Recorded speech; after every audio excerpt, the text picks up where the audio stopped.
This is problem 6-22. It's on page 315. An automobile engine consumes fuel at a rate of 22 liters per hour and delivers 55 kilowatts of power to the wheels. If the fuel has a heating value of 44,000 kilojoules per kilogram and a density of 0.8 grams per cubic centimeter, determine the efficiency of this engine. Okay. Now the numbers are slightly different in this edition. Let me see what's changed. 22 liters per hour and 55 kilowatts. Those are the differences. So the volume flow rate is 22 liters per hour. The power output of the engine is 55 kilowatts.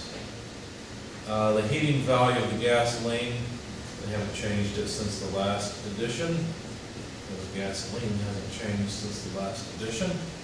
And the density is 0.8 grams per cubic centimeter. So we're supposed to find the efficiency. Now, what you need to understand here is that efficiency is desired output over required input. So let's write it in that form.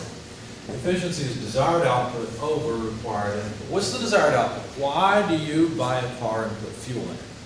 Because you want it to do work for you, right? You want it to go down the road at a relatively high speed where there's a lot of rolling resistance in the tires, but mainly a lot of wind resistance pushing against you. Can you ever take your hand and put it out the window going down the road at 70 miles an hour? Pull your arm off, right? I mean, there's a lot of force there. Imagine the whole frontal area of your vehicle, what you would see if the vehicle was coming toward you. That's a lot of area to push through this ocean of air that we live under. So anyway, so the desired output is the power output from the engine. The required input is the fuel. Well, in particular, it's the chemical energy of the fuel. And since I've got the work flow rate out, I'll have to have the energy flow rate in the form of chemical energy. Okay, so how do we quantify that? Well, if we had the mass flow rate of the fuel multiplied by the heating value. Notice all the heating value does is it tells you how much energy you get by burning a kilogram.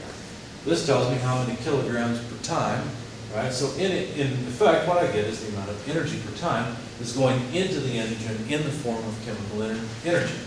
So expanding the mass flow rate, that would be the density times the volume flow rate. Okay? So we can calculate the efficiency of this system fairly easily. It's just a bunch of conversions. The density, 0.8 grams per cubic centimeter. There's 1 kilogram per 1,000 grams. And there's, 100 centimeters per meter. It needs to be cubed. So I can get rid of the centimeters cubed and get rid of the grams. Okay, so far all I've done is dealt with density. The volume flow rate is 22 liters per hour, but I don't want liters.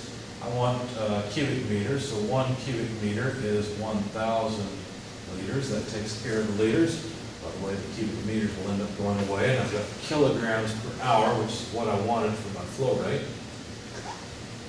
However, the last thing is the heating value, 44,000 kilojoules per kilogram. So the kilograms go away, and now we've really got the energy flow rate in the form of chemical energy. It's kilojoules per hour. But we've got a problem here. A kilowatt is actually a kilojoule per second. So let's convert the seconds and hours so that they are in agreement. So there's 3,600 seconds per hour. So the seconds go away, the hours go away, the kilojoules go away, and we end up with a dimensionless efficiency. Now let's see what we get, because as I said, the numbers are slightly different now. So let's see. 0.8 divided by 1,000 times 100 cubed. Here times 22 divided by 1,000. Here times 44,000. Okay, so I've got the denominator, and I'll just invert it. Multiply it then by 55 and 3,600. I get an efficiency of 25.5% or so, about 25.6%. So I get 25.568%, if you want that many decimal places. Now this is generous, probably on the high end of most vehicles, but anyway, there's our computed efficiency given this information.